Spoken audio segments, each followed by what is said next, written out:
Assalamualaikum warahmatullahi wabarakatuh.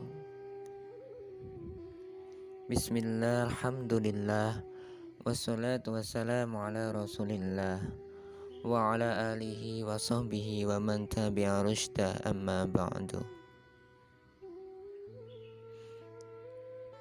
Teman-teman, adik-adikku mahasantri Mahat Al-Jamiah IAIN Tulungagung dimanapun berada yang dirahmati Allah, alhamdulillah pada kesempatan kali ini kita bisa bertemu kembali untuk melanjutkan kajian kitab Jawahirul Kalamiyah.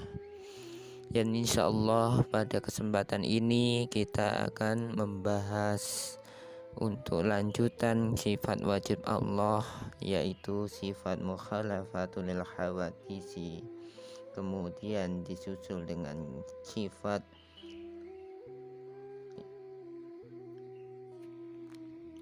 haya dan ilmu. Mari kita mulai bersama. Bismillahirrahmanirrahim. Kaifa al-i'tiqadu bi mukhalafatihi ta'ala lil hawadis ay al-makhluqat. Kaifa khalik kepriye al-i'tiqadu tawi nikotake bi mukhalafatihi kelawan oleh bedani ne Gusti Allah Ta'ala kang maha luhur sapa Gusti Allah lil hawadisi maring pira-pira makhluk Gusti Allah ai makhlukati tegese pira-pira makhluk Gusti Allah.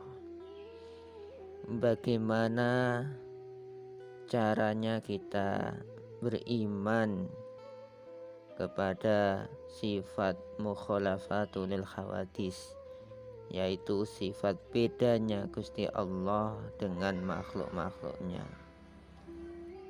Jawab, huwa utawi al-i'tiqadu bi mukhalafatihi ta'ala lil hawadis iku an-na'ta kita yen to nikotake sapa kita annallaha temen satune Gusti Allah Ta'ala maha luhur sapa Gusti Allah iku la yusabihuhu ora ana kang nyerupani ing Gusti Allah apa sayun suwiji-wiji la fi dzatihi ora ing dalem zate Gusti Allah wala fi sifatihi lan ora ing dalem sira-pira sifate Gusti Allah wala fi af'alihi lan ora ing dalem pira-pira penggaweane Gusti Allah.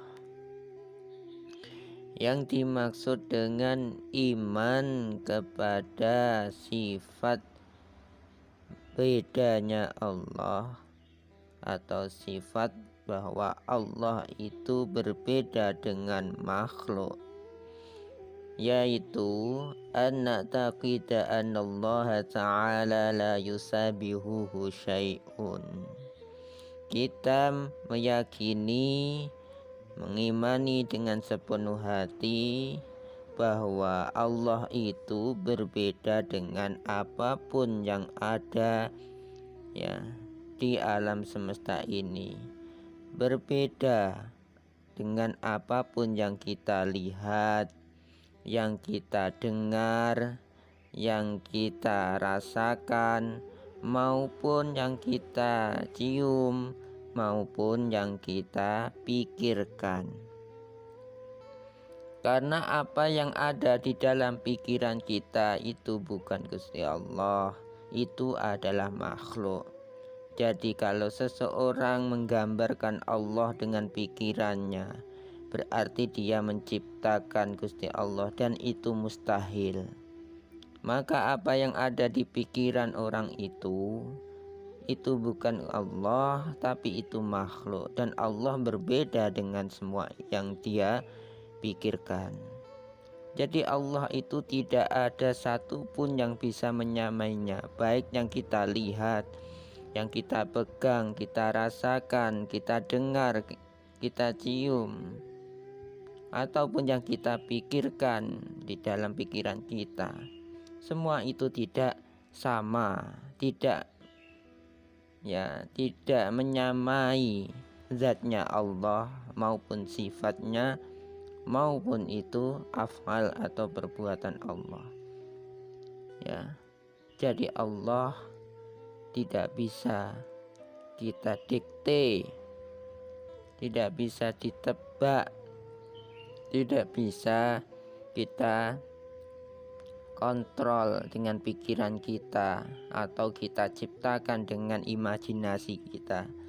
Allah tidak bisa seperti itu. Allah itu zat yang sempurna, yang berbeda dengan makhluk. Ya. Nah, selanjutnya kaifa al-i'tiqadu bi mukhalafati dzatihi subhanahu wa ta'ala lil hawadis.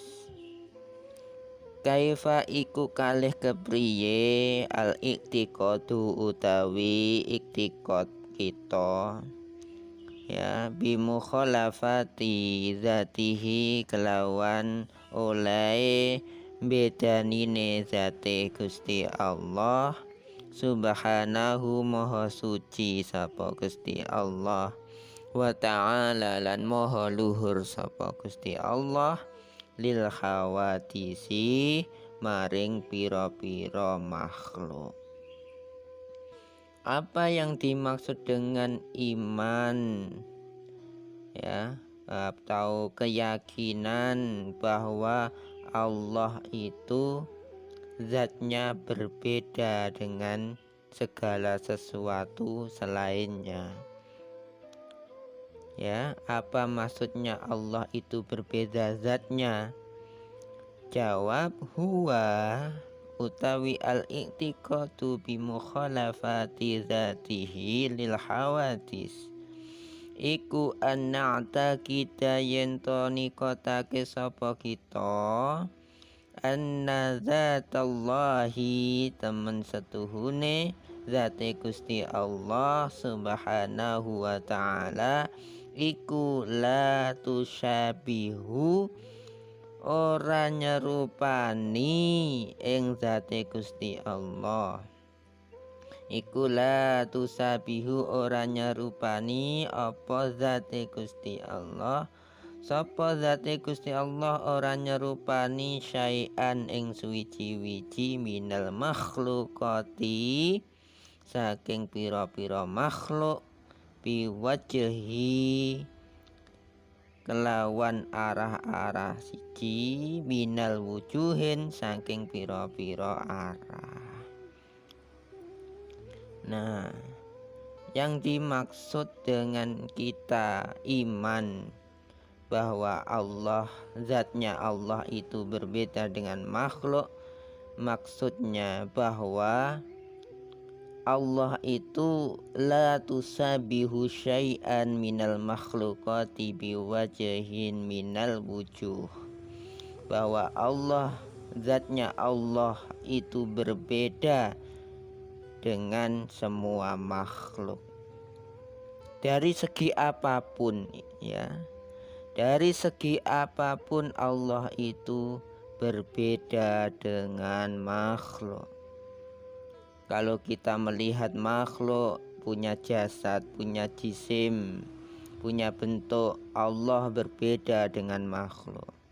Kalau kita melihat makhluk punya wujud, wujudnya bisa terlihat empiris, bisa dipegang, bisa kita lihat, ya, dengan bentuk bermacam-macam bentuk, ya, ada yang kotak, ada yang bundar, ada yang lonjong, ya.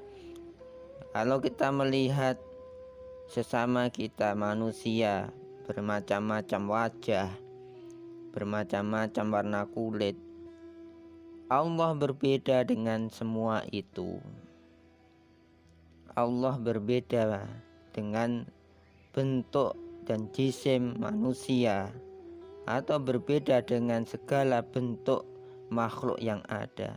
Dari segi apapun, zatnya Allah, ya, eksistensinya Allah, wujudnya Allah itu berbeda dengan makhluk dari sisi apapun. Maka fakullu ma tarahu au yakhturu bibalik fallahu laisa kadzalik laisa kamitslihi syai'un. Fakullu ma mongko utawi sekabehane perkara tarahu kang ningali sira ing ma au yakhturu utawa kerentek, ya, utawa kerentek ma, ya, bibalika, ya, ing dalem ati sira, fallahu mongko utawi Gusti Allah iku laisa ora ana sapa Gusti Allah iku kadzalika kaya mengkono-mengkono. Jadi apapun yang kita lihat, yang kita rasakan maupun yang kita pikirkan, Allah berbeda dengan semua itu. Laisa kamislihi syai'un, laisa ora ono iku kamislihi madani ing Gusti Allah apa syai'un suci-wici. Ya sebagaimana firman Allah, laisa kamislihi syai'un, Allah itu berbeda dengan apapun yang ada, yang wujud, ya, yang kita rasakan, yang kita lihat, yang kita pegang maupun yang kita pikirkan. Allah berbeda dengan semua itu. Kemudian soal kaifa al-i'tiqadu bi anna sifatihi subhanahu wa ta'ala mukhalifatun li sifatil hawadis. Untuk selanjutnya, apa yang dimaksud dengan Allah berbeda sifatnya dengan semua makhluk? Kaifa iku kalih kepriye al-i'tiqadu utawi i'tiqad bi anna sifatihi kelawan setuhune pira-pira sifate Gusti Allah subhanahu wa ta'ala iku mukhalifatun nulayani utawi bedani li sifatil hawadisi maring pira-pira sifat makhluk. Apa yang dimaksud dengan sifat Allah itu berbeda dengan semua makhluknya?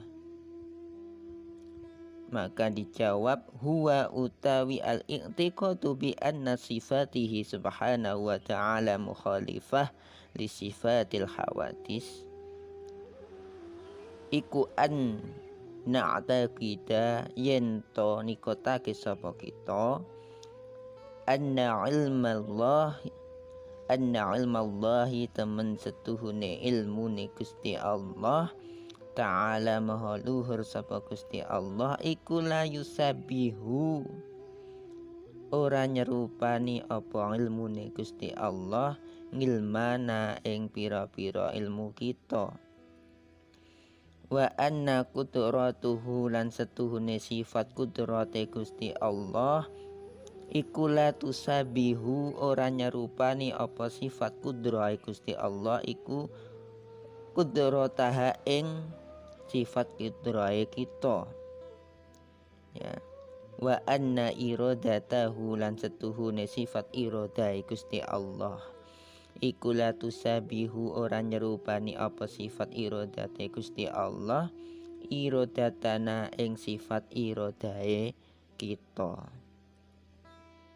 Wa anna hayatahu lan temen setuhune sifat hayah hidup, ya, hidupnya Gusti Allah iku la tusabihu ora nyerupani apa sifat hayate Gusti Allah hayatana ing sifat uripe kita sebagai manusia ini.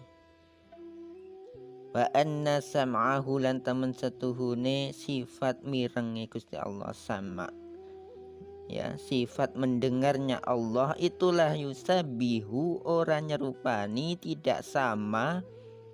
Ya, apa sifat mendengarnya Allah itu sam'ana ing sifat mendengare manusia. Ya, wa anna basarahu lan temen setuhune sifat oleh ningaline Gusti Allah iku la yusabihu, ora nyerupani apa basarahu ningaline Gusti Allah, ora nyerupani basarona ing oleh ningaline kita. Wa anna kalamahu lan temen setuhune kalami Gusti Allah iku la yusabihu, ora nyerupani kalamana ing kalam kita. Jadi yang dimaksud dengan sifat Allah itu berbeda dengan makhluk, maka sifat-sifat Allah baik yang sifat ilmu, ya, bahwa Allah maha mengetahui, sifat kudrah Allah maha berkuasa, al-iradah Allah maha berkehendak, khayah Allah maha hidup, sam'ah itu sama Allah maha mendengar, dan basar Allah maha melihat, dan kalam Allah maha berbicara. Itu semuanya tidak sama seperti ilmu kita, kuasa kita, kehendak kita, hidup kita, ya, pendengaran kita, penglihatan kita, bahkan cara kita berbicara. Semuanya tidak sama. Jadi jika seseorang menggambarkan Allah seperti makhluk, dia duduk atau dia berbicara layaknya manusia, atau dia berkehendak seperti manusia, itu suatu kesalahan. Karena Allah, sifat Allah itu jauh, bahkan tidak, ya, serupa, sama sekali tidak serupa atau tidak sama dengan sifat-sifat makhluknya. Kalau kita berbicara, kita menggunakan media. Ya, kalau kita melihat, kita mendengar, pasti kita membutuhkan perantara untuk itu. Tanpa ada perantara kita tidak bisa. Contohnya ketika kita melihat, kita butuh yang namanya cahaya agar kita bisa melihat. Ya, begitu juga dengan yang lain. Ketika kita berbicara, kita membutuhkan organ-organ, ya, tubuh, ya, pita suara, mulut, dan lain sebagainya. Ketika kita hidup, kita membutuhkan jasad, kita membutuhkan roh. Kita masih membutuhkan, tergantung dengan sesuatu yang lain. Sedangkan Allah itu qiyamuhu binafsihi, Allah tidak membutuhkan apapun. Itu saja sudah beda dalam satu sisi itu. Bagaimana dengan yang lain, sisi yang lain? Bahwa Allah yang menciptakan kita, pasti Allah berkuasa atas segala-galanya. Dan kuasa Allah tidak sama seperti kita menguasai harta kita, menguasai milik kita. Itu berbeda jauh. Allah penguasaannya sempurna. Kita kadang-kadang meskipun mengaku memiliki tubuh, tetapi kadang-kadang kita tidak mampu menguasai tubuh kita. Seperti halnya kita tidak bisa mengatur ritme jantung kita, tidak bisa mengatur peredaran darah. Semuanya bekerja di luar kendali kita, semuanya bekerja atas struktur yang lain di mana kita tidak mampu mengendalikannya. Berbeda dengan Allah menguasai makhluk, menguasai secara penuh, Allah menguasai segalanya. itu dari sisi kudrah, belum lagi irodah. Kalau kehendak manusia itu masih membutuhkan proses. Allah tidak berproses. Kita ingin kaya, kita berproses. Ingin menggapai sesuatu, pasti kita berproses. Jadi kalau ada seseorang tidak ingin berproses, maka dia ingin seperti Tuhan, dan itu tidak mungkin.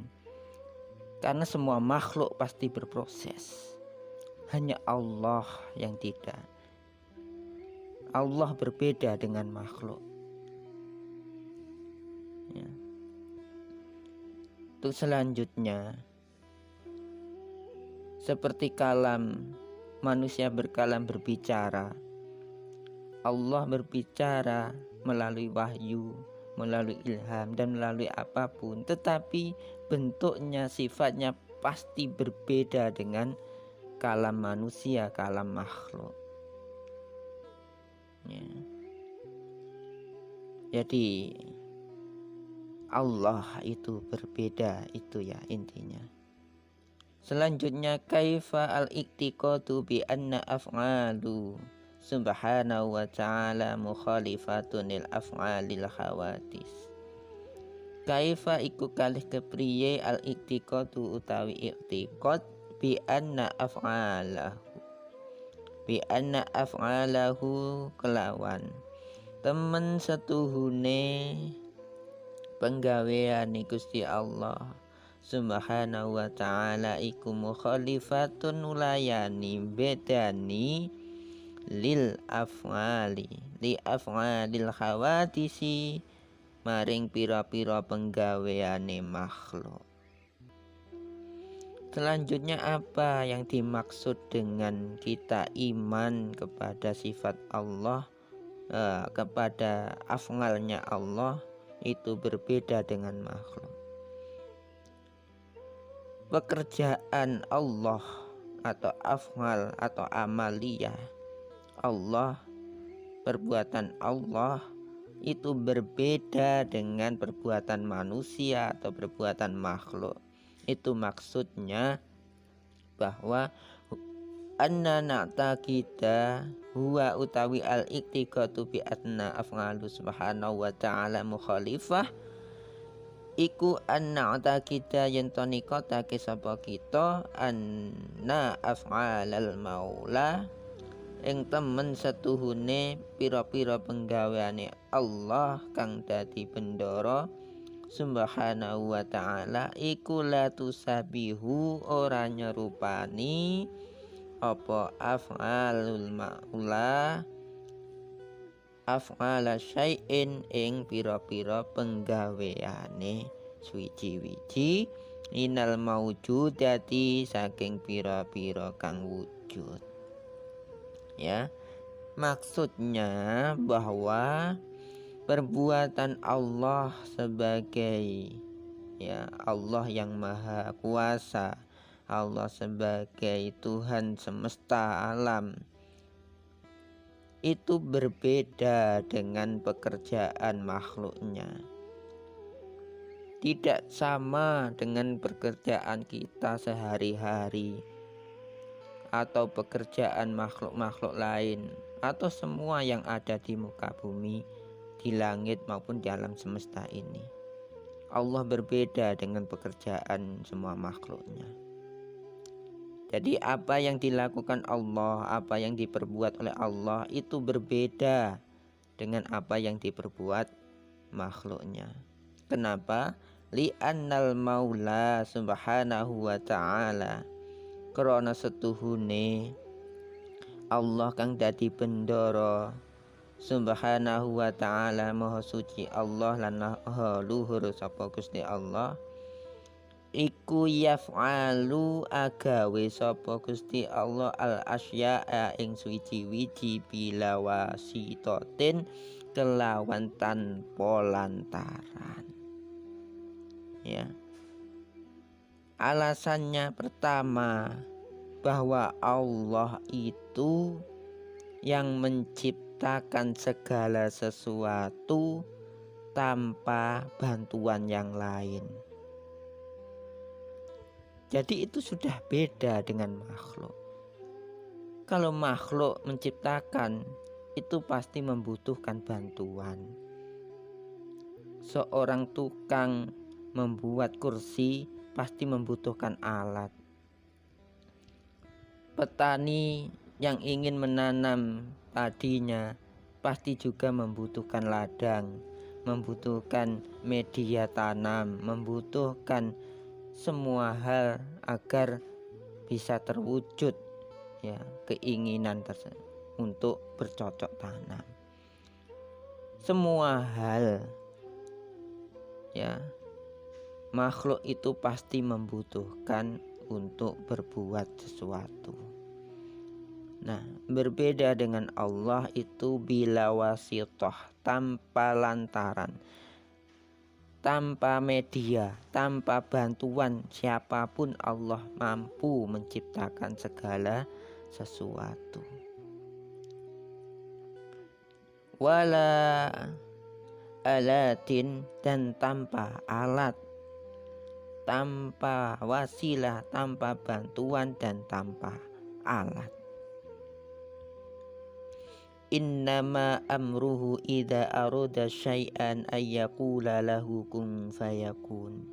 Sebagaimana firman Allah, Bismillahirrahmanirrahim. Innama amruhu, angin pestine utawi perkara ne Gusti Allah, idza arada ing dalem nalikane ngersakake sapa Gusti Allah syai'an ing suwiji-wiji, iku ayakula yen to dawuh sapa Gusti Allah lahu maring syai' kun dadi sira fayakun mengko dadi apa syai'. Jadi cukup Allah itu ya yakul ya, Allah itu berkata kun, maka semuanya menjadi apa yang dikehendaki Allah. Cukup berkehendak kemudian memerintahkan kun jadilah, maka semuanya jadi. Itu Allah. Berbeda dengan makhluk. Makhluk membutuhkan bantuan, membutuhkan wasilah, membutuhkan proses ya. Jadi kita sebagai makhluk harus sabar jika kita ingin menggapai sesuatu. Kita harus berproses karena kita makhluk. Kalau kita jatuh bangun wajar. Kita tidak boleh menyerah, tidak boleh kemudian putus asa. Karena kita makhluk, kita harus berproses terus menerus. Kita juga membutuhkan orang lain. Kita juga membutuhkan bantuan, terutama bantuan dari Allah Subhanahu wa taala. Karena tanpa adanya izin dari Allah, tanpa adanya ridho dari Allah, semua hal itu tidak akan terjadi. Ingat, kalau Allah tidak berkehendak, Allah tidak perintahkan untuk kun jadi, maka sesuatu tidak akan mungkin terjadi. Maka keinginan kita, usaha kita harus dikembalikan kepada Allah. Dan kita harus berdoa, berusaha juga ya, agar Allah itu meridhai apa yang kita cita-citakan dan Allah memerintahkan sesuatu itu untuk jadi, dan kita nanti akan mendapatkan apa yang kita inginkan. Jadi semuanya atas kehendak Allah. Ya, semuanya atas kehendak Allah. Nah, selanjutnya wa annahu la yaf'alu syai'an li ihtiyajihi ilai. Kemudian alasan kedua Allah berbeda itu wa annahu, dan temen setuhune Allah iku la yaf'alu ora agawe sapa Allah syai'an ing suwiji-wiji li ihtiyajihi krana amrih nupriye Gusti Allah ilahi maring syai'. Selanjutnya, Allah itu menciptakan segala sesuatu. Allah itu tidak butuh apa yang Dia ciptakan. Berbeda dengan makhluk, ketika makhluk menginginkan sesuatu karena makhluk itu membutuhkannya. Orang menciptakan sesuatu teknologi karena dia membutuhkan. Membangun rumah karena dia membutuhkan rumah tersebut. Ya. Jadi seseorang membuat sesuatu itu karena membutuhkan. Kalau bukan dia, mungkin orang lain membutuhkan. Tetapi pada dasarnya seseorang berbuat itu karena ada keinginan terdalam di hatinya bahwa dia membutuhkan hal itu, entah secara langsung maupun tidak langsung. Nah, berbeda dengan Allah. Allah menciptakan segala sesuatu, tapi Allah tidak membutuhkan apa yang Dia ciptakan. Allah menciptakan manusia, tapi Allah tidak membutuhkan, tidak perlu bantuan manusia, tidak butuh dengan manusia. Maka ketika Allah memerintahkan umat manusia untuk beribadah, pada dasarnya itu untuk kebaikan manusia itu sendiri, bukan untuk Gusti Allah. Karena Allah tidak membutuhkan itu semuanya. Karena kita sebenarnya yang membutuhkan ibadah itu. Kalau Allah memerintahkan kita untuk berbuat baik, karena kita membutuhkan itu. Jadi semua perintah Allah, semua larangan Allah itu demi kebaikan makhluknya, demi kebaikan manusia itu sendiri, bukan untuk kebaikan Allah. Selanjutnya, wa annahu la yaf'alu syai'an, wa annahu lan temen setune Gusti Allah iku la yaf'alu ora agawe sapa Gusti Allah syai'an ing suwiji-wiji abasan kelawan dolanan. Ai bi ghairi faidatin, tegese tanpa ana faedah. Li annahu krana setune Gusti Allah Subhanahu wa taala iku hakimun, zat kang wicaksana. Dan ini yang terakhir, bahwa Allah itu berbeda dengan makhluk, yaitu bahwa apapun yang Allah ciptakan itu pasti ada manfaatnya. Karena Allah itu mempunyai sifat hakim. Hakim itu berarti mampu menciptakan, mampu segala sesuatu yang diperbuat itu bermanfaat karena bijaksananya Allah. Allah maha bijaksana sehingga apapun yang dikehendaki, apapun yang diciptakan, apapun yang diinginkan oleh Allah itu pasti mempunyai hikmah, manfaat. Jadi kalau seseorang dijadikan musibah pada dirinya, itu juga pasti ada hikmah di dalamnya. Seseorang dijadikan seperti ini, seperti itu juga karena ada hikmah di dalamnya. Allah menciptakan ini, menciptakan itu. Bahkan mungkin kita sendiri menganggap itu remeh, seperti makhluk yang hina, seperti nyamuk contohnya. Kita seringkali menganggap remeh nyamuk. Tetapi ketika Allah menciptakan nyamuk itu, pasti ada hikmah di dalamnya. Ada manfaat yang bisa diambil untuk pembelajaran dan untuk kebaikan umat manusia. Ya, jadi teman-teman semuanya, mulai sekarang mari kita tingkatkan iman dan takwa kita pada Allah, ya, dan mari kita sucikan keimanan kita, jangan sampai kita menyekutukannya. Mungkin itu saja dari saya. Terima kasih untuk semuanya. Wallahu muwaffiq ila aqwamit thoriq. Wassalamualaikum warahmatullahi wabarakatuh.